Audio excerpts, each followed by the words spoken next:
Désormais à 7 h, de lundi à vendredi, au-delà de la revue Les Textes, les contextes et les prétextes pour ensemble informer et faire comprendre l'information.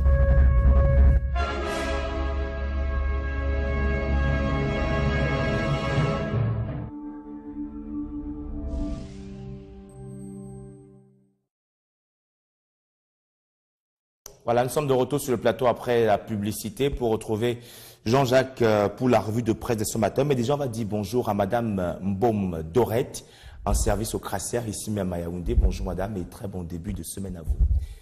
Sylvain Moncam, oui, Jean-Jacques est là pour la revue de ce matin. Bonjour Jean-Jacques.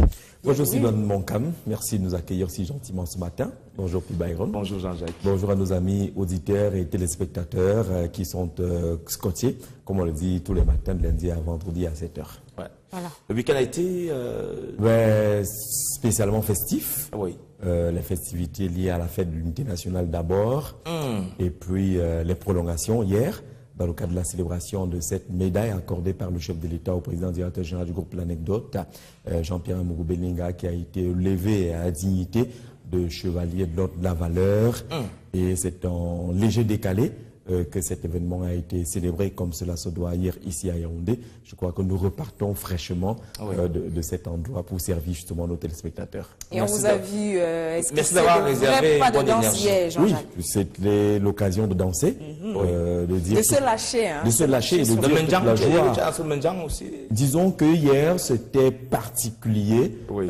Nous avions un ensemble d'artistes de renom et de qualité qui nous ont proposé des prestations à la dimension justement de l'événement que nous étions en train de célébrer. Et naturellement, nous avons été tous artistes à cette occasion parce qu'on a dansé aussi. On a fait nos youyou, nos yenga, comme on le dit chez nous, pour dire toutes nos félicitations au président directeur général du groupe L'Anecdote et magnifier cette reconnaissance venant du président de la République, cette médaille qu'il va désormais porter avec beaucoup de fierté, chevalier de l'ordre national de la valeur. Je crois que ça se fête et ça s'est bien fêté hier justement. Et c'est un mérite, hein, Jean-Jacques, il faut le dire. Naturellement, les médailles comme celle-là relèvent essentiellement du mérite. Ce ne sont pas des médailles de la flagornerie, ce ne sont pas des médailles politiques, c'est le fruit d'un travail, d'un construit qui est apprécié, vu de tout le monde. Ce n'est pas un travail de marabout, tout le monde a vu le parcours effectué par le président directeur général du groupe L'Anecdote et cette reconnaissance arrive à point nommé.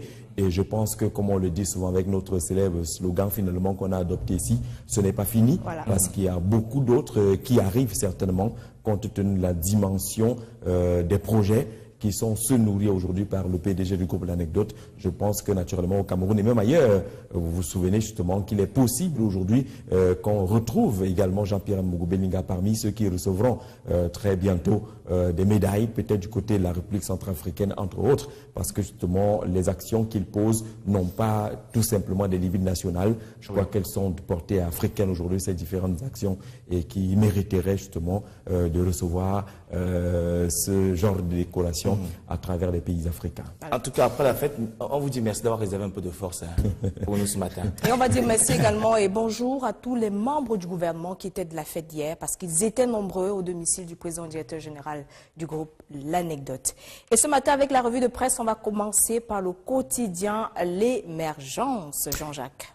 Un peu critique ce matin, un regard particulier relativement au déploiement observé autour de la célébration de la fête de l'unité nationale, la 45e édition. Les questions étaient posées sur l'adhésion des Camerounais à cette manifestation.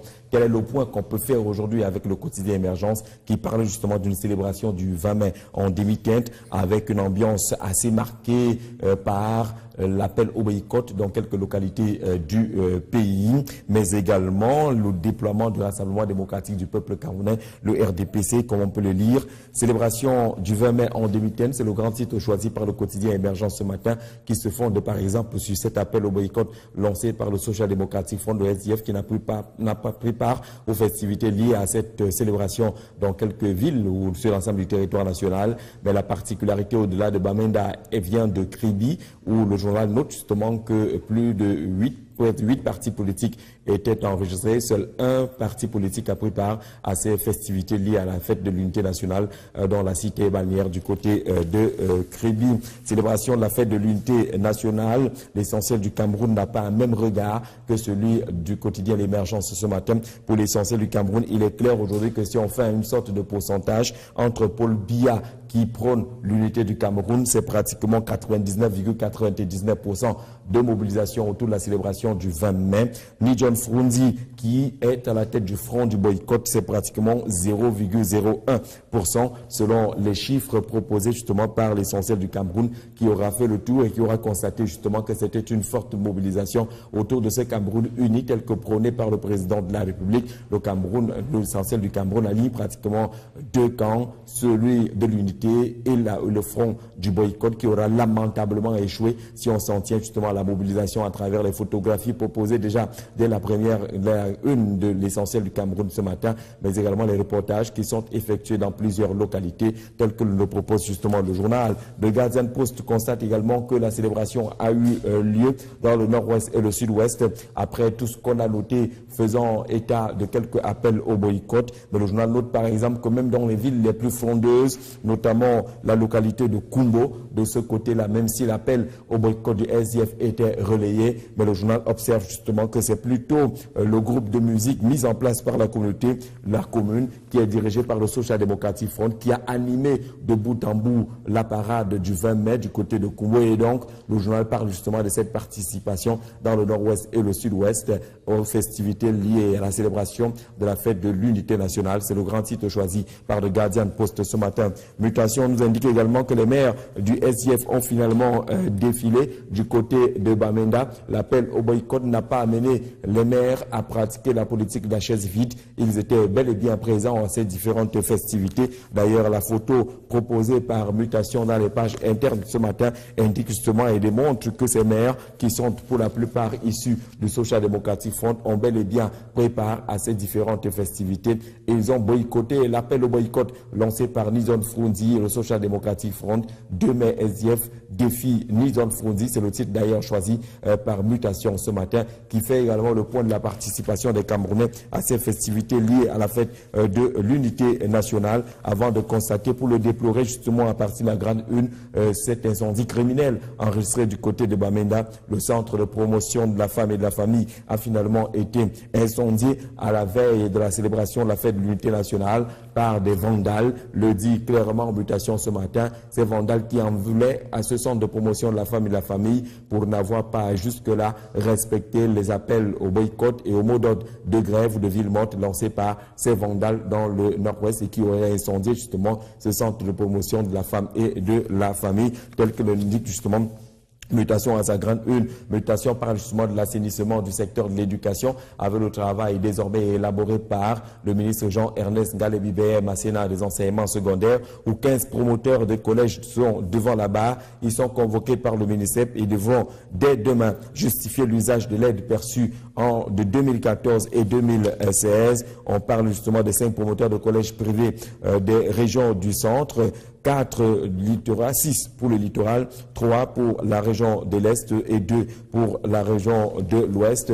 Les 15 qui sont convoqués du côté du ministère des enseignements secondaires pour justifier et donner les éléments nécessaires de compréhension de la gestion de l'aide entre 2014 et 2016. La nouvelle nous indique justement que pour ce qui est des listings, c'est un listing de virement destiné à Edgar Alain Mebengo, le ministre des Transports, remis au chef de l'État. C'est un dossier pratiquement de 2 pages. Le journal parle d'ailleurs de revanche du contre-amiral Sola avec ses transmissions au chef de l'État de ses relevés relativement à quelques mouvements et quelques transactions financières telles que vues à la grande une journal La Nouvelle ce matin. Mais on s'intéressera davantage à la petite une avec la présidentielle 2018 qui est annoncée, qui peut accompagner Paul Biya dans sa campagne. C'est la petite une du journal ce matin qui nous présente un ensemble de personnalités pouvant ou devant accompagner le président Paul Biya Bia dans le cadre de cette campagne électorale en vue de la présidentielle 2018. On cite par exemple dans la région du littoral des personnalités telles que Laurent Esso, le ministre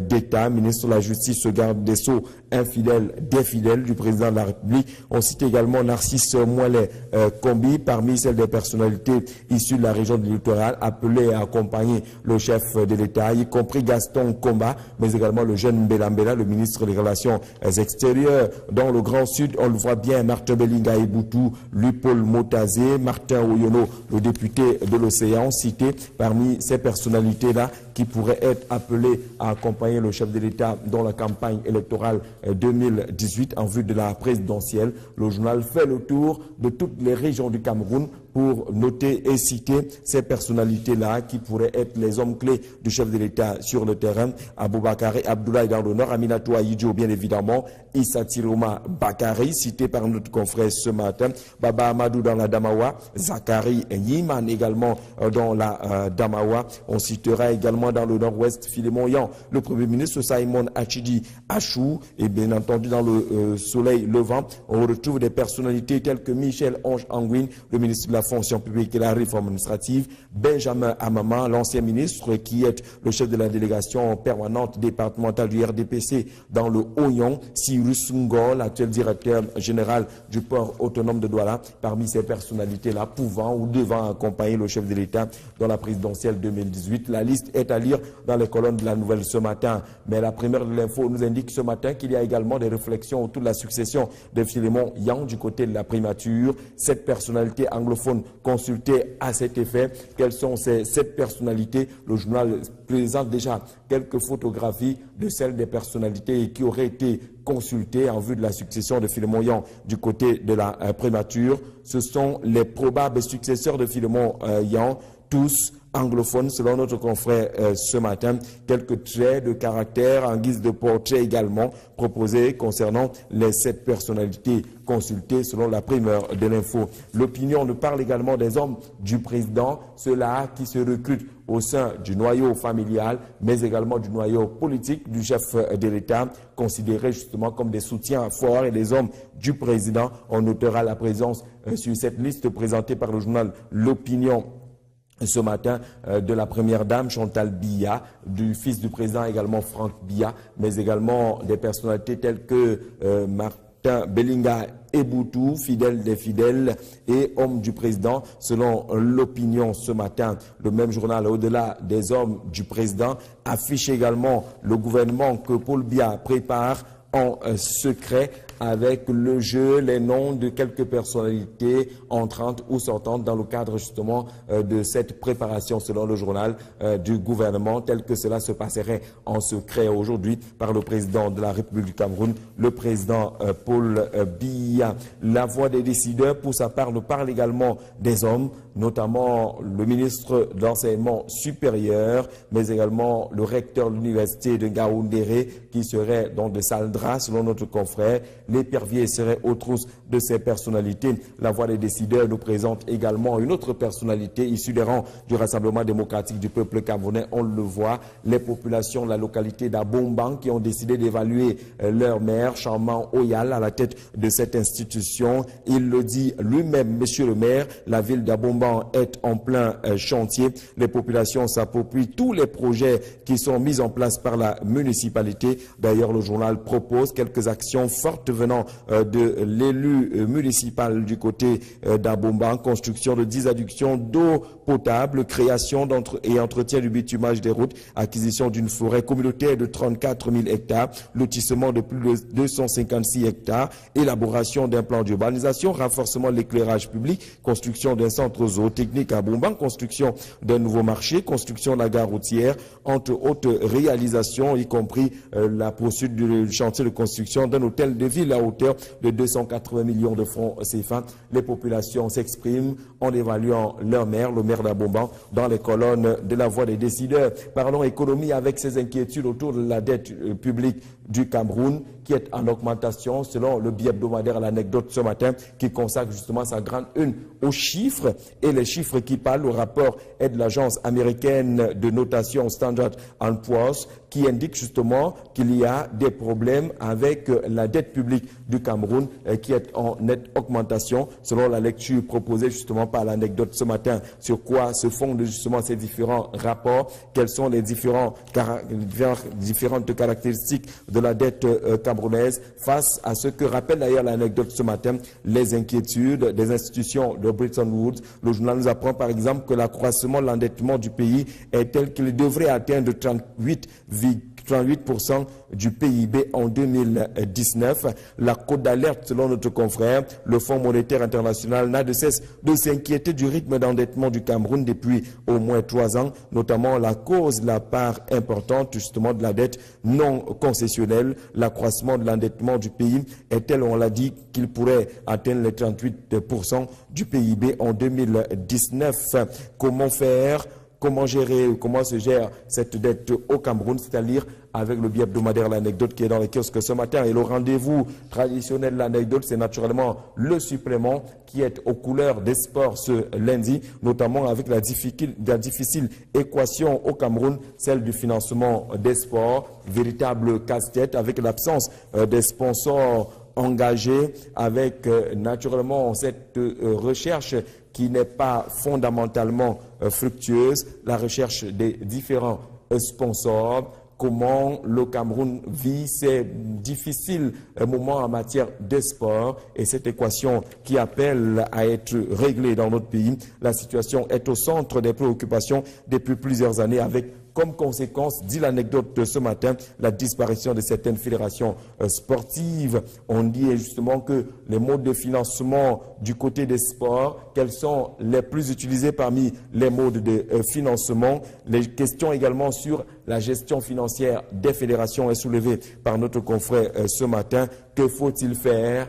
Il faut par exemple définir des projets sportifs, indique par exemple un responsable de marketing sportif dans les colonnes de L'Anecdote ce matin. Autre chiffre également, celui relatif à l'assurance. La prime de responsabilité civile et automobile augmente depuis le 39% entre 2010 et 2017. Le Cameroun détient le montant le plus élevé dans les 3 pays évalués dans la zone CIMA. En termes de pouvoir d'achat, les Sénégalais déboursent 68% de son salaire moyen mensuel pour souscrire une police d'assurance. Autant d'éléments proposés justement par le journal Écho Matin relativement à l'assurance et cette balance qui est faite entre le Cameroun et quelques autres pays africains. À lire également avec Écho Matin ce matin les questions sur l'emploi jeune, ces critères qui déterminent l'insertion professionnelle au Cameroun, c'est à lire d'après l'étude menée par le centre d'analyse CAMERCAP sur les profils de préférence des jeunes en matière d'emploi au Cameroun en décembre. Il ressort que cette catégorie de personnes préfère les activités liées au TIC. Le journal nous présente en tout cas les secteurs et les profils justement concernant l'insertion socio-professionnelle des jeunes dans notre pays. Autre sujet d'actualité, c'est la gestion du tourisme dans notre pays. C'est le journal Repère de feu Richard Tounaombe qui nous propose justement un dossier de 2 pages sur la situation du tourisme au Cameroun. La destination Cameroun au rouge, indique notre confrère ce matin, absence de marketing et de communication, insuffisance d'hôtels au standing, insécurité à l'extrême nord et corruption plombe l'industrie locale en matière de développement touristique. Le tableau tel que présenté par notre confrère ce matin est tout simplement froid.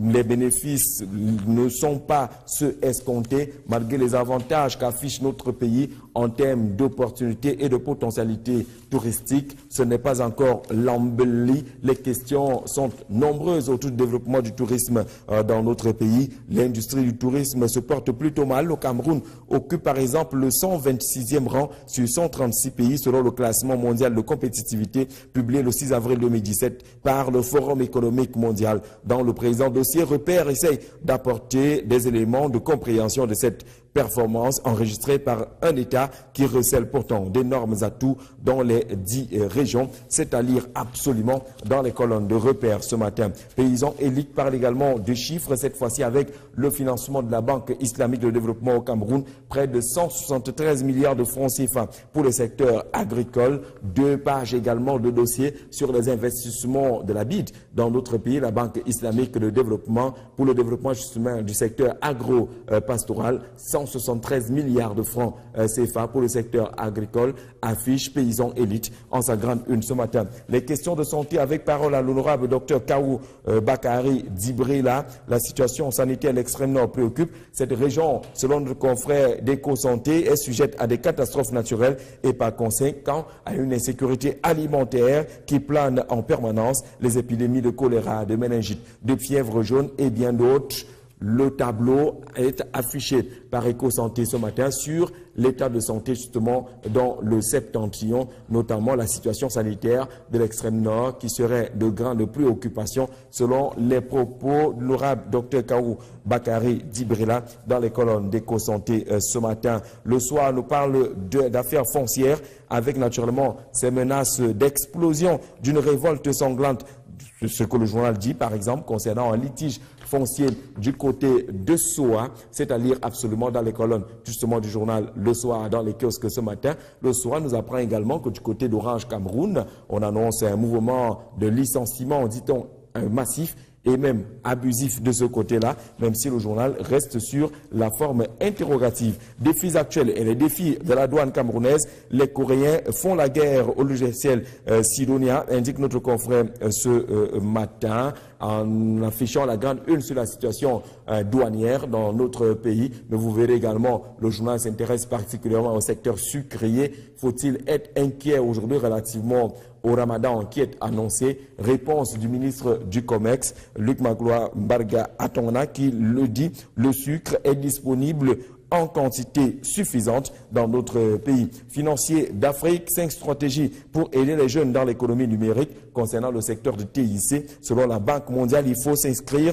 sur les plateformes en ligne, requérir les compétences numériques dans tous les secteurs, personnaliser les programmes d'enseignement et de formation, faire des simulations en conditions réelles et renforcer l'efficacité des services. Ce sont les 5 stratégies pour aider les jeunes dans l'économie numérique, telles que affiche le financier d'Afrique dans les kiosques ce matin, et c'est le sujet de grande une. Le journal parle également de l'économie du côté du Gabon, avec le Gabon qui revoit son budget à la hausse. On le disait également du côté de Cameroun, le chef de l'État est en train de revoir la loi des finances 2017. Allons découvrir la grande une de l'œil du Sahel qui est dans les kiosques ce matin à partir de Douala et qui nous parle d'unité nationale. Paul Biya, meilleur élève d'Aïdio, affiche l'œil du Sahel en sa grande une ce matin. Le journal n'oublie pas également de parler de ces moments difficiles, notamment dans la localité de Mora, où 3 morts ont été enregistrés dans un double attentat suicide, dont les 2 jeunes filles qui portaient les engins explosifs. Le journal parle également, pour ce qui est d'intégration, nous amène à la découverte, l'œil du Sahel, de ces mariages de l'intégration nationale. Et parlant justement d'intégration nationale, on ouvre les colonnes du journal L'Intégration, qui est également dans les kiosques ce matin. Le journal de Thierry Ndongo nous parle également du 20 mai 2017, l'intégration. Paul Biya espionne ses invités, titre notre confrère ce matin, qui n'oublie pas également l'évêque de Kribi qui est sur les champs de bataille, qui sont nombreux ces champs de bataille dans le département de l'Océan, tel que nous le présente en tout cas le journal L'Intégration qui est dans les kiosques ce matin. Merci, monsieur, pour la lecture des différentes unes que vous nous proposiez ce matin. Alors, on va revenir sur 2 sujets qui retiennent notre attention. L'anecdote nous parle d'une situation très difficile que traverse le sport au Cameroun à cause du manque de sponsors. Comment est-ce qu'on pourrait justifier cela quand on sait que le Cameroun, comment pourrait-on justifier cela avec tous les sports que regroupe le Cameroun? C'est ça justement le paradoxe camerounais. Vous n'imaginez pas être champion d'Afrique, être quintuple participant en phase finale de Coupe du Monde, être quadruple champion, quintuple champion d'Afrique déjà aussi, et de ne pas bénéficier justement d'un mouvement de sponsoring massif du football camerounais. Il y a des clichés, ou du sport de façon globale, il y a des clichés qui ne trompent pas. Lorsque vous allez au palais des sports de Ouarda et qu'il y a des manifestations sportives, vous trouverez justement là-bas un palais des sports totalement vierge, c'est-à-dire il n'y a pas un branding qui indique justement qu'il y a des sponsors qui s'intéressent aux activités sportives. Lorsque vous allez assister aux matchs de première ou de deuxième division, vous trouverez également que le stade est totalement vierge. Les panneaux publicitaires attendent désespérément quelques annonceurs, quelques partenaires commerciaux qui pourraient s'intéresser justement au sport roi qu'est le football dans notre pays. Il est du football comme de beaucoup d'autres disciplines dans notre pays. Pour dire justement que le sport ne se vend pas, c'est une difficile équation, telle que l'indique justement le supplément spécial proposé par le journal L'Anecdote ce matin. Qu'est-ce qui peut justifier cela? Il y a une organisation du marketing des sports qu'il faut interroger dans notre pays. Que font les différentes équipes chargées du marketing du sport au Cameroun? On est en droit de se poser des questions aujourd'hui lorsqu'on se souvient que pour ce qui est du football et qui est sport roi dans notre pays, on va le dire ainsi, même si ça fâche un peu certaines personnes. On a vu à une époque la Fédération camerounaise de football mettre en place une structure chargée du marketing. Elle était solide, cette structure.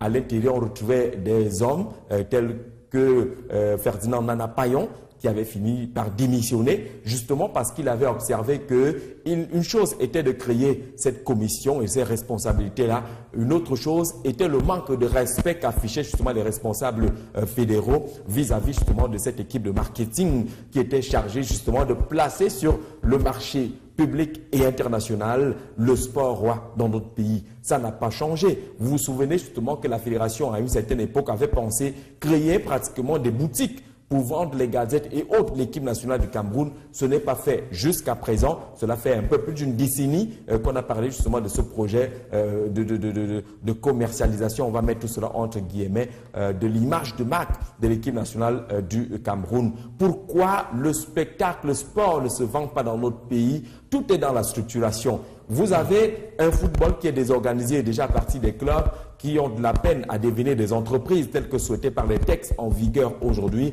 On a encore des clubs qui passent le temps à mener des batailles familiales où les uns et les autres font les tacles les plus irréguliers, où la famille s'impose en estimant être propriétaire d'une équipe de football par exemple, même de handball. On retrouve pratiquement les mêmes batailles de ce côté-là. Et du coup, pensez que l'annonceur viendra s'intéresser à cette équipe-là qui appartient à 3 personnes à la fois. Il y a un problème d'organisation des différentes équipes chez nous. Il y a la qualité du spectacle pour parler du football que tout le monde suit. Est-ce que le spectacle du Cameroun qu'offrent les équipes camerounaises aujourd'hui est vendable? Il faut se poser la question aujourd'hui. Est-ce que les stades qui accueillent les matchs chez nous sont également vendables? Parce que vous n'allez pas appeler des sponsors à venir brander un stade boueux ou un stade poussiéreux tel qu'on le voit dans notre pays, en dehors de quelques projets qui sont en train d'émerger dans notre pays. Mais la majorité des stades au Cameroun sont encore des champs de patates où les gens jouent comme s'ils jouaient sur les champs de mines, où les footballeurs n'ont pas le temps et la possibilité de poser le ballon. Les handballeurs et les volleyeurs, si on n'avait pas construit le palais polyvalent des sports de Ouarda qui va très rapidement se dégrader parce que tout se passe désormais là-bas. On joue au volleyball encore sur le goudron. Vous allez à Meussa, à la SIC, vous voyez dans quelles conditions justement les jeunes participent ou jouent au volleyball de ce côté-là. Pourtant, ce stade-là a fabriqué des gloires mondiales en matière de volleyball, où évolue par exemple Bafia Volleyball Evolution. Il y a des problèmes justement d'infrastructure parce que la qualité du spectacle est fondamentale et la qualité des infrastructures également est fondamentale pour appeler les annonceurs. Donc il y a beaucoup de problèmes aujourd'hui qui freinent le développement côté marketing du sport dans notre pays. Regardez par exemple aujourd'hui, c'est avec émerveillement que vous constatez que le championnat ivoirien de football de première division est diffusé par Canal+. C'est quand même quelque chose de fort que ce soit fait de ce côté-là et que chez nous on se pose encore des questions sur qui doit diffuser, qui peut diffuser, ainsi de suite. Donc on a beaucoup de problèmes en matière de marketing. Je pense que le football aujourd'hui, on le voit, c'est l'argent. Qu'on le veuille ou pas, le jeu est désormais adossé aux enjeux et les enjeux doivent faire vendre. Et pour faire vendre, il faut proposer quelque chose. On ne vend pas ce qui est moche. On vend ce qui est beau. On colle son image à ce qui est acceptable et ce qui est accepté. Et il faut une véritable révolution dans les milieux des sports pour que ça se vende. Le président de la Ligue de football professionnel du Cameroun, le général Pierre Semengue, a été combien de fois à Douala rencontrer les membres du groupement interpatronal du Cameroun, le JICAM, pour appeler ces gens à soutenir le football au Cameroun.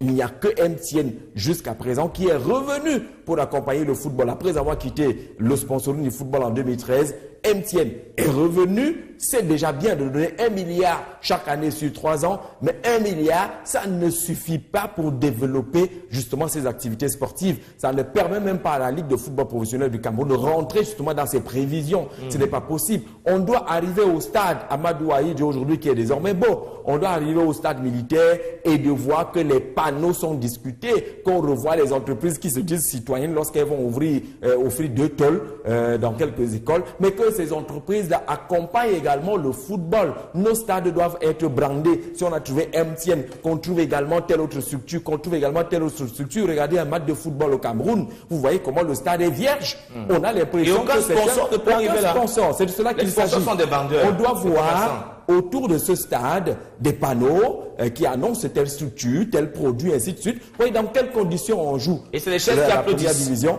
Malheureusement, c'est de cela qu'il s'agit. Maintenant, il faut développer la qualité du spectacle. Voilà. Est-ce que le spectacle est vendable aujourd'hui? Vous voyez justement que le spectacle au Cameroun est assez limité. Conséquence, nos équipes ne brillent plus sur la scène internationale. Ce n'est pas la magie pour briller comme les équipes de l'Afrique du Nord, pour briller comme les équipes de l'Afrique du Sud ou de l'Afrique de l'Ouest, y compris la grande Afrique centrale avec les équipes de la RDC. Il faut une qualité du spectacle. Nous, au Cameroun, on parle encore de professionnalisation de football. Professionnel, ça reste sur les papiers. Professionnel, c'est la qualité de l'organisation. Professionnel, c'est la qualité des joueurs que nous pouvons faire venir évoluer au Cameroun. Souvenez-vous de l'époque où les Georges Weah jouaient au Cameroun, les Kofi Abré ont joué dans notre pays. Des joueurs de renommée mondiale ont évolué au Cameroun. Est-ce qu'aujourd'hui, le spectacle au Cameroun attire des joueurs, ne serait-ce que semi-professionnels du continent africain pour coller maintenant, on va le dire, des annonceurs. Lorsque les Women reviennent au Cameroun, ça s'achève par des scandales. Lorsque les Brancos s'engagent pour soutenir une équipe au Cameroun, toujours scandale. Il n'y a que scandale et scandale. Et ces scandales, Jean-Jacques, et ces scandales et ces querelles autour de la fédération pourraient également être un frein.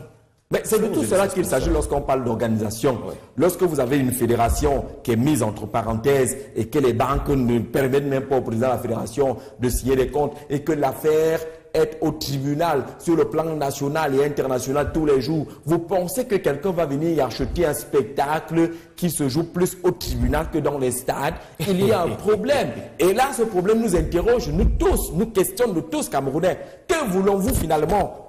Que voulons-nous dans ce pays? Que proposons-nous? Est-ce qu'on pense que ceux qui sont au tribunal aujourd'hui, lorsqu'ils auront gagné, et que les autres repartiront également au tribunal, qu'est-ce qu'on va vendre finalement dans notre pays? On ne vendra jamais les prétoires. Il ne s'agit pas de ça. On doit vendre le spectacle et il faut que les uns et les autres construisent ce spectacle-là, que ce soit au niveau des pouvoirs publics, le ministère, au niveau des fédérations, je dis des fédérations de façon globale, parce qu'il n'y a pas que, comme on l'a vu tout à l'heure, le football qui s'évolue dans les stades vierges. Il y a beaucoup d'autres compétitions qui sont même totalement ignorées dans notre pays. Allez voir le camp de l'unité ici à Douala, qui est le camp de Yaoundé, qui est le camp mythique de boxe. Vous vous demandez finalement si les grands boxeurs camerounais sont passés par là. Il y a un problème de sponsoring général du sport au Cameroun. Et on ne vendra pas le sport au Cameroun avec les débats des intelligents, comme on le voit sur les plateaux de télé et au niveau des tribunaux. Revenons au jeu. Revenons à la structuration du spectacle, revenons à l'organisation du spectacle, revenons aux infrastructures. On n'ira pas sponsoriser un match qui se joue, je n'ose pas citer quelques stades aujourd'hui, parce qu'on dira justement qu'on est en train de vouloir noircir l'image de telle ou telle autre localité. Mais je dis que lorsque vous regardez un match de football, il y a des images que nous ne diffusons pas, qui viennent du championnat dans quelques villages, dans quelques localités. Vous voyez comment les joueurs se lavent dans la boue comme des petits porcs et vous voulez vendre ce genre de spectacle. Ce n'est pas possible du tout. de vendre ce que nous proposons aujourd'hui. Le 2-0 même encore passe même mieux aujourd'hui, Jean-Jacques. Vous avez plus de spectateurs au 2-0. Le 2-0 a quand même... Après, il y a le bouillon. Il y a le bouillon qui sponsorise. Il y a le bouillon qui est sponsor de ce côté-là. Mais je pense qu'on doit, de façon globale, mettre en place des outils pour rendre notre football vendable, notre sport de façon globale vendable, qu'on ne voit plus les stades désertiques comme on le voit aujourd'hui. Le public ne va plus au stade parce que le public ne sait même pas qui allait supporter. Lorsque Canon de Yaoundé jouait ici à Yaoundé, le stade était plein. C'était comme un match international. Tout le stade vibrait. Vous entendiez les gens d'un Kolondongo crier à partir de chez eux. Vous dites que Canon est en train d'aller jouer. Lorsque le Canon s'entraînait au stade malien, le stade était déjà plein juste pour les entraînements. Et les joueurs, lorsqu'ils se baladaient en Kolondongo pour ce qui est du Canon ou en Vogada pour ce qui est du Tonnerre, ils avaient tous les honneurs et tous les respects. Est-ce qu'on connaît aujourd'hui qui joue même Canon de Yaoundé lorsqu'on a 3 canons qui se présentent au stade pour un même match de football? Lorsque UMS de Loum évolue à un certain niveau et commence à copier les mauvaises habitudes, limogeage de John Kep Bonaventure sans façon, interdiction de la couverture des entraînements et des matchs de UMS de Loum par les autorités pour ce qui est de la presse, que vend-on? Que va-t-on finir par vendre si on n'a que ce genre d'attitude autour du football et du sport de façon globale dans notre pays? C'est nous qui avons amené les gens à déserter. Par le passé, on allait regarder Sidoine Moncam s'asseoir dans ce stade lorsque ce n'était que du béton. Ouais. On supportait, on allait souffrir sur le béton. Maintenant, on nous a même aménagé les sièges individuels et autres. Regardez comment ces gens jouent comme si c'était un match décidé à huis clos. Ce n'est pas un match à huis clos, c'est un match normal, mais un match qui ne se vend plus parce que les gens ont décidé de faire des clubs, leur propriété privée, et les gens ont décidé de ne plus écouter. Il n'y a plus de club de supporters, ça n'existe plus. Ces supporters-là, en dehors, bien entendu, de Bamboutos, de Bouta, quand même, il y a quand même beaucoup de supporters qui sont des vrais supporters. Mais c'est que si on organise un Joka là-bas, un Joka au stade, ça va être plein, hein? Ah oui, c'est depuis plutôt un stade de concert, de musique. Bon, il n'y a pas que le Joka qui remplit le stade, hein? Le père Hervé Marie remplit souvent ce stade. Avec ces campagnes d'évangélisation dans le stade, le père Hervé Marie remplit souvent. Parce que c'est crédible. Lorsque c'est crédible, le stade se remplit. Mais lorsque ce n'est pas crédible et que le président et ses amis disent que c'est notre club, qui va venir? Le club doit appartenir à une communauté. À l'Occident, on ne s'amuse pas avec la vie des supporters qui sont abonnés, qui ont des cartes de supporters, qui ont le maillot du supporter qui a été acheté dans la boutique du club, ainsi de suite. Tant que vous ne faites pas ça, on va se délecter sur Canal Plus Sport 3 pour regarder par exemple les matchs du championnat ivoirien et voir comment les Bansé et autres évoluent de ce côté-là. Entre-temps, ici chez nous, on ne sait même pas qui joue, qui est joueur au Cameroun. Ah, Jean-Jacques. Merci Jean-Jacques. Ce sont les faits. Alors, on va peut-être également parler de ces cas d'incendie, ce nouveau cas d'incendie enregistré dans la région du nord-ouest Cameroun, après les marchés, les établissements scolaires. C'est au tour du centre de la promotion de la femme et de la famille de subir encore des actes de vandalisme de ce côté. On est tenté de se demander finalement à qui le tour, et qui est derrière ces feux. Qui met le feu dans les institutions dans le nord-ouest ou dans le sud-ouest? Est-ce que ce sont les avocats dignes de ce nom que nous connaissons et qui posent sur la table leurs revendications? Est-ce que ce sont les enseignants qui ont posé sur la table leurs revendications? Est-ce que ce sont les étudiants qui ont également posé sur la table leurs revendications? Il faut poser la question aujourd'hui de façon fondamentale. Après avoir tout brûlé, qu'est-ce qui va construire et qui va construire avec quels moyens? C'est ça le problème. On peut avoir toutes les difficultés au monde, toutes les divergences, mais les acquis sont sacrés. Une fois qu'on a quand même réussi à avoir un, il faut savoir protéger le un qu'on a reçu pour espérer avoir deux demain. C'est important. Si on revient toujours au point zéro, en phase de reconstruction, vous verrez justement qu'on est un pays qui va se retrouver toujours avec le préfixe re. Réhabilitation, reconstruction, réaménagement, rénovation, relèvement. Tout cela indique justement qu'on est en train de tourner en rond, qu'on est toujours en train de recommencer. Vous voyez les gens, les membres du gouvernement, lorsqu'ils vont faire un truc, on dit réhabilitation, rénovation. Il n'y a pas construction quand on est dans ce sens-là. Il n'y a pas construction, c'est que nous sommes premièrement incapables d'entretenir ce qui est là. Deuxièmement, nous détruisons nous-mêmes nous détruisons nous-mêmes ce qui est là. La preuve, ces feux qui brûlent nos hôpitaux, des lycées, des centres de promotion de la femme. Mais comment peut-on mettre le feu dans un lycée? C'est incroyable. Moi, j'ai apprécié la sortie du PADEC de Maître Jean de Dieu Momo, qui dit, nous, on va défiler pour dire non à ceux qui ont brûlé tout un lycée. Brûler un lycée veut dire quoi? C'est brûler l'avenir d'un pays. C'est important aujourd'hui, c'est brûler le savoir. C'est construire un pays d'abrutis. Et aujourd'hui, on ne peut pas se relever, se développer avec un pays d'abrutis. Les actes que nous posons aujourd'hui vont nous rattraper demain. Ce qui est sûr, nous avons une gente féminine qui connaît des problèmes. L'État pense construire des centres de promotion de la femme, de la famille, même s'il y a des limites structurelles et fonctionnelles qu'on peut reconnaître à ces structures, mais c'est déjà ça, de penser à un endroit qui va construire la femme de demain, parce que construire la femme, c'est également construire une nation. Si on met le feu, qu'est-ce que finalement on va sauver? À quoi pense-t-on lorsqu'on le fait? Nous disons aujourd'hui qu'on veut parler de fédéralisme, de sécession et autres. Oui, si fédéralisme arrive, il faut que le fédéralisme arrive en trouvant que vous avez déjà quelque chose. Mais si cela même arrive et qu'il n'y a plus rien, parce qu'on a tout détruit, il va falloir construire et il va falloir trouver des moyens. Dans ces conditions-là, naturellement, vous allez repartir vous endetter et vous allez retrouver avec la situation décriée par l'anecdote ce matin. Le rythme de l'endettement est devenu un problème pour les pays africains. Donc, je pense aujourd'hui que les problèmes sont en train d'être réglés. Ça ne peut pas être réglé du jour au lendemain ou le même jour, mais nous pensons justement que les efforts sont en train d'être faits aujourd'hui pour qu'on règle les problèmes qui sont les problèmes du Cameroun.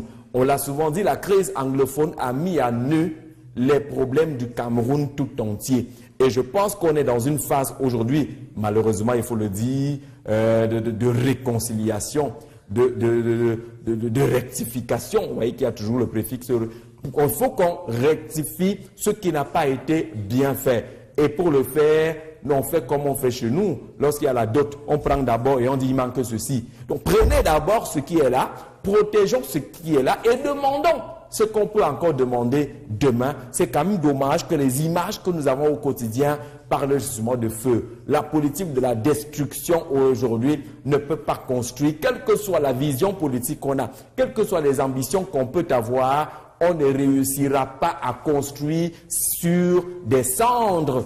Les cendres ne constituent pas, comme on le dit, une fondation quelque part. Il faut du solide et le solide ne sera jamais constitué de cendres comme on le voit aujourd'hui. Et c'est important de voir comment Mutation, pour cette information, parle de vandales. Parce qu'il n'y a pas un leader d'opinion sérieux qui marche avec une boîte d'allumettes et le zoisois en main pour mettre le feu partout. Il n'est plus un leader sérieux. Il n'y a pas un syndicaliste sérieux qui marche avec le feu pour brûler tout. Non, ce n'est pas possible. Et donc, on se retrouve justement avec Mutation pour parler peut-être des vandales qui n'ont pas encore dit et qui doivent dire s'ils ont des revendications sérieuses, s'ils ont des revendications également, qui posent sur la table ces différentes revendications et qu'on trouve des solutions. Nous sommes en phase justement de construction et dans cette phase-là, chacun doit avoir le sens du sacrifice.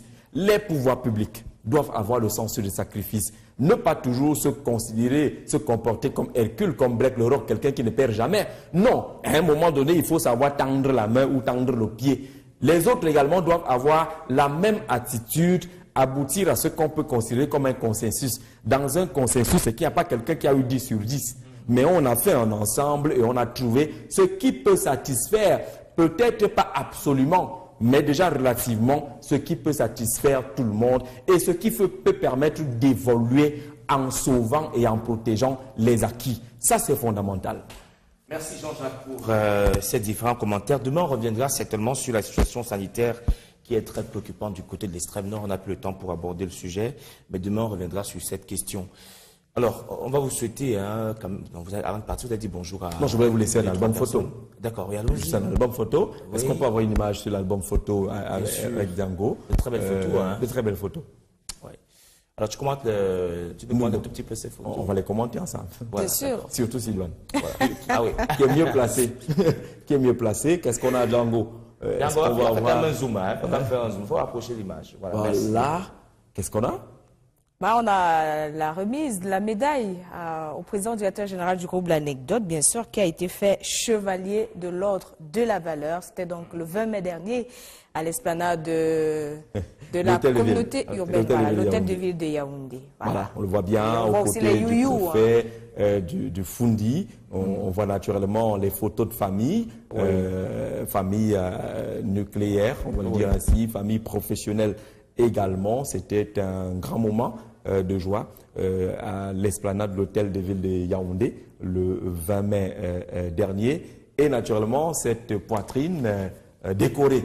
Voilà, donc il faut porter avec beaucoup de fierté cette médaille. On espère justement qu'un jour on suivra ses pas et qu'on nous épinglera. Bien sûr. Nous épinglera. Ça va venir. On dit souvent que c'est le travail qui paye. Ah oui. Seul le travail paye. Merci Jean-Jacques. Je vais dire bonjour à Maître Jacques Mboni qui nous regarde ce matin, originaire également de l'arrondissement de Yingui. Moi, j'ai passé le week-end, Jean-Jacques, et je vais d'ailleurs penser à dire bonjour au sous-préfet de Yingui ce matin. C'est monsieur Kenemo Michael Até. On n'oublie pas le nom Makombe. C'est aussi, bonjour. je crois, c'est dans le Nkam, toujours. Ouais. Jean-Jacques, je dis que la route qui va à Yokadoumae est désastreuse. En allant du côté de Yingui, vraiment, c'était la catastrophe. Le village Yingui est une très belle ville, un bel arrondissement, mais sauf que c'est la route, le trajet qui est un tout petit peu périlleux. Mais bon, on a passé quand même un très bon week-end avec la communauté banane de Yingui et on leur dit bonjour ce matin. Voilà. Merci Jean-Jacques, très bonne journée à vous. Rendez-vous à 20h pour le journal Grand Format et nous on vous dit à demain sur ce même plateau pour la revue de presse à 7h. On lève le même sourire, monsieur. Oui. On va faire l'effort. On vous accompagne en publicité.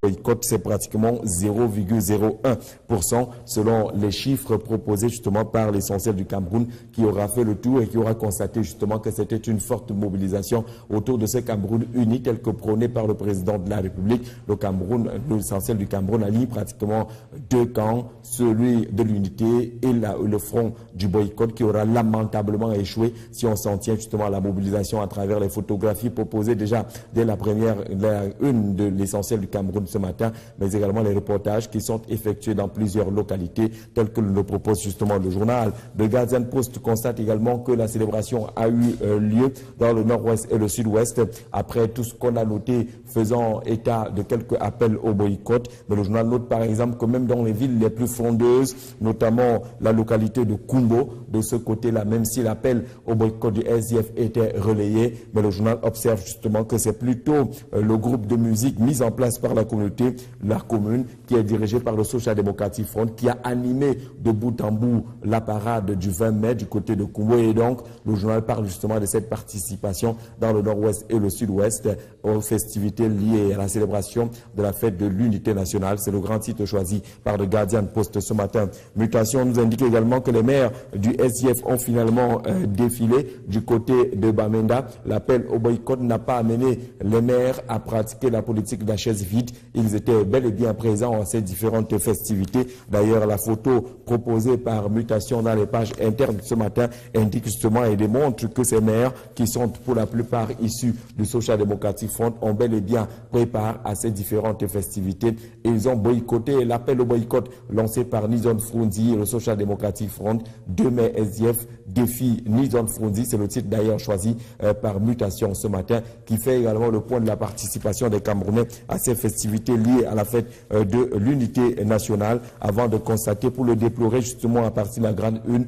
cet incendie criminel enregistré du côté de Bamenda. Le centre de promotion de la femme et de la famille a finalement été incendié à la veille de la célébration de la fête de l'unité nationale par des vandales. Le dit clairement en Mutation ce matin, ces vandales qui en voulaient à ce centre de promotion de la femme et de la famille pour n'avoir pas jusque-là respecté les appels au boycott et au mot d'ordre de grève ou de ville morte lancé par ces vandales dans le nord-ouest et qui auraient incendié justement ce centre de promotion de la femme et de la famille, tel que le indique justement Mutation à sa grande une. Mutation parle justement de l'assainissement du secteur de l'éducation.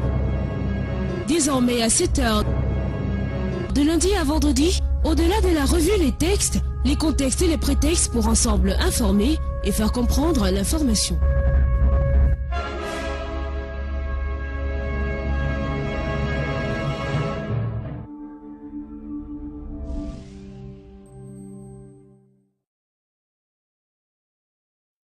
Voilà, nous sommes de retour sur le plateau après la publicité pour retrouver Jean-Jacques pour la revue de presse de ce matin. Mais déjà, on va dire bonjour à Madame Mbom Dorette, en service au Crasser, ici même à Yaoundé. Bonjour Madame et très bon début de semaine à vous. Sylvain Moncam, oui, Jean-Jacques est là pour la revue de ce matin. Bonjour Jean-Jacques.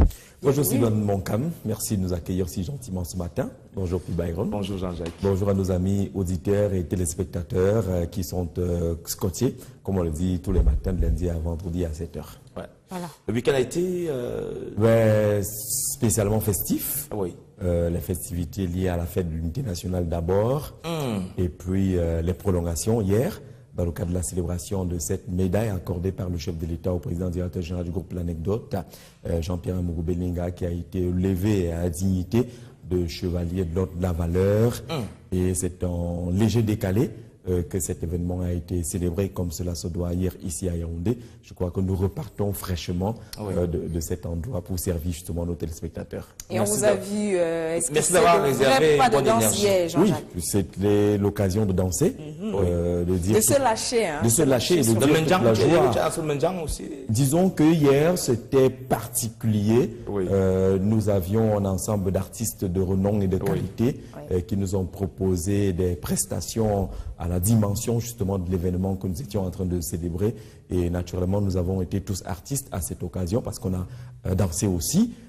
On a fait nos youyou, nos yenga, comme on le dit chez nous, pour dire toutes nos félicitations au président directeur général du groupe L'Anecdote et magnifier cette reconnaissance venant du président de la République, cette médaille qu'il va désormais porter avec beaucoup de fierté, chevalier de l'ordre national de la valeur. Je crois que ça se fête et ça s'est bien fêté hier justement.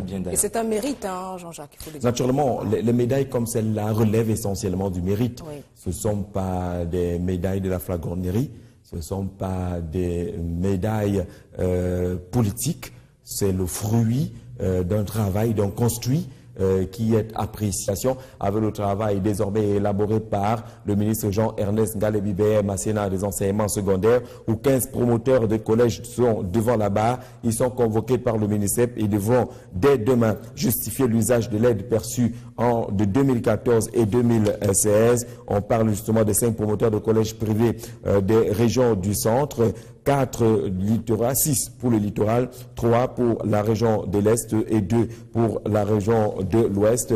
Les 15 qui sont convoqués du côté du ministère des enseignements secondaires pour justifier et donner les éléments nécessaires de compréhension de la gestion de l'aide entre 2014 et 2016. La nouvelle nous indique justement que pour ce qui est des listings, c'est un listing de virement destiné à Edgar Alain Mebengo, le ministre des Transports, remis au chef de l'État. C'est un dossier pratiquement de 2 pages. Le journal parle d'ailleurs de revanche du contre-amiral Sola avec ses transmissions au chef de l'État de ses relevés relativement à quelques mouvements et quelques transactions financières telles que vues à la grande une journal La Nouvelle ce matin. Mais on s'intéressera davantage à la petite une avec la présidentielle 2018 qui est annoncée, qui peut accompagner Paul Biya dans sa campagne. C'est la petite une du journal ce matin qui nous présente un ensemble de personnalités pouvant ou devant accompagner le président Paul Biya dans le cadre de cette campagne électorale en vue de la présidentielle 2018. On cite par exemple dans la région du littoral des personnalités telles que Laurent Esso, le ministre d'État, ministre de la Justice, garde des Sceaux, infidèle des fidèles du président de la République. On cite également Narcisse Moilet Combi parmi celles des personnalités issues de la région du littoral appelées à accompagner le chef de l'État, y compris Gaston Komba, mais également le jeune Mbela, le ministre des Relations extérieures. Dans le Grand Sud, on le voit bien, Martin Belinga Eboutou, Louis-Paul Motazé, Martin Oyono, le député de l'Océan, cité parmi ces personnalités-là qui pourraient être appelées à accompagner le chef de l'État dans la campagne électorale 2018 en vue de la présidentielle. Le journal fait le tour de toutes les régions du Cameroun pour noter et citer ces personnalités-là qui pourraient être les hommes clés du chef de l'État sur le terrain. Aboubakari Abdoulaye dans le nord, Aminatou Aïdjo bien évidemment, Issa Tiroma Bakari, cité par notre confrère ce matin, Baba Amadou dans la Damawa, Zakari Yiman également dans la Damawa. On citera également dans le nord-ouest Philémon Yan, le Premier ministre Simon Achidi Achou, et bien entendu dans le soleil levant, on retrouve des personnalités telles que Michel Ange Anguine, le ministre de la fonction publique et la réforme administrative, et vu de tout le monde. Ce n'est pas un travail de marabout. Tout le monde a vu le parcours effectué par le président directeur général du groupe L'Anecdote. Et cette reconnaissance arrive à point nommé. Et je pense que, comme on le dit souvent avec notre célèbre slogan finalement qu'on a adopté ici, ce n'est pas fini. Voilà. Parce qu'il y a beaucoup d'autres qui arrivent certainement compte tenu de la dimension des projets qui sont ceux nourris aujourd'hui par le PDG du groupe L'Anecdote. Je pense que naturellement au Cameroun et même ailleurs, vous vous souvenez justement qu'il est possible aujourd'hui qu'on retrouve également Jean-Pierre Mbougo-Belinga parmi ceux qui recevront très bientôt des médailles, peut-être du côté de la République centrafricaine entre autres, parce que justement les actions qu'il pose n'ont pas tout simplement des limites nationales. Je crois qu'elles sont de portée africaine aujourd'hui, ces différentes actions, et qui mériteraient justement de recevoir ce genre de décoration à travers les pays africains. En tout cas, après la fête, on vous dit merci d'avoir réservé un peu de force pour nous ce matin. Et on va dire merci également et bonjour à tous les membres du gouvernement qui étaient de la fête d'hier, parce qu'ils étaient nombreux au domicile du président directeur général du groupe L'Anecdote. Et ce matin, avec la revue de presse, on va commencer par le quotidien L'Émergence, Jean-Jacques. Un peu critique ce matin, un regard particulier relativement au déploiement observé autour de la célébration de la fête de l'unité nationale, la 45e édition. Les questions ont été posées sur l'adhésion des Camerounais à cette manifestation. Quel est le point qu'on peut faire aujourd'hui avec le quotidien Émergence qui parle justement d'une célébration du 20 mai en demi-teinte avec une ambiance assez marquée par l'appel au boycott dans quelques localités du pays, mais également le déploiement du Rassemblement démocratique du peuple camerounais, le RDPC, comme on peut le lire. Célébration du 20 mai en demi-teinte, c'est le grand titre choisi par le quotidien Émergence ce matin, qui se fonde par exemple sur cet appel au boycott lancé par le Social Democratic Front, le SDF, qui n'a pas pris part aux festivités liées à cette célébration dans quelques villes ou sur l'ensemble du territoire national. Mais la particularité au-delà de Bamenda vient de Kribi, où le journal note justement que plus de 8 partis politiques étaient enregistrés. Seul un parti politique a pris part à ces festivités liées à la fête de l'unité nationale dans la cité balnéaire du côté de Kribi.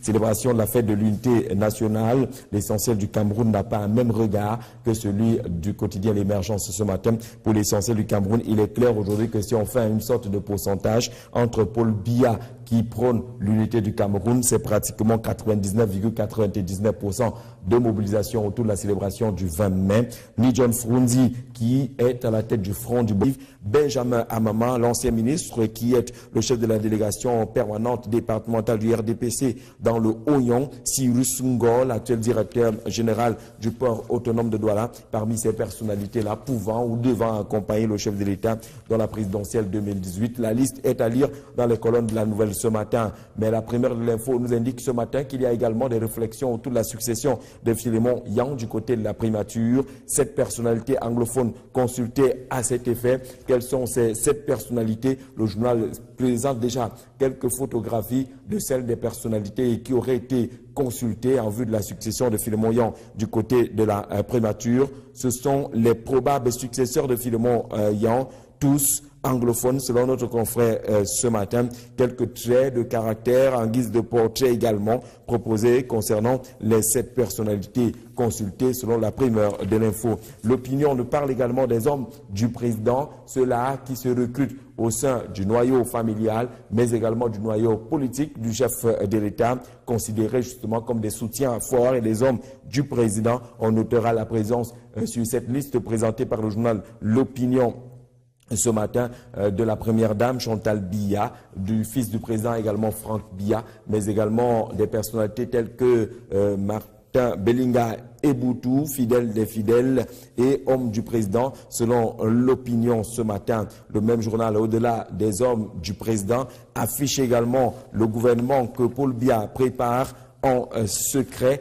avec le jeu, les noms de quelques personnalités entrantes ou sortantes dans le cadre justement de cette préparation selon le journal du gouvernement, tel que cela se passerait en secret aujourd'hui par le président de la République du Cameroun, le président Paul Biya. La voix des décideurs, pour sa part, nous parle également des hommes, notamment le ministre de l'Enseignement supérieur, mais également le recteur de l'université de Ngaoundéré, qui serait dans de sales draps selon notre confrère. l'épervier serait aux trousses de ces personnalités. La voix des décideurs nous présente également une autre personnalité issue des rangs du Rassemblement démocratique du peuple camerounais. On le voit, les populations de la localité d'Abomban qui ont décidé d'évaluer leur maire, Charmant Oyal, à la tête de cette institution. Il le dit lui-même, monsieur le maire, la ville d'Abomban est en plein chantier. Les populations s'approprient tous les projets qui sont mis en place par la municipalité. D'ailleurs, le journal propose quelques actions fortes venant de l'élu municipal du côté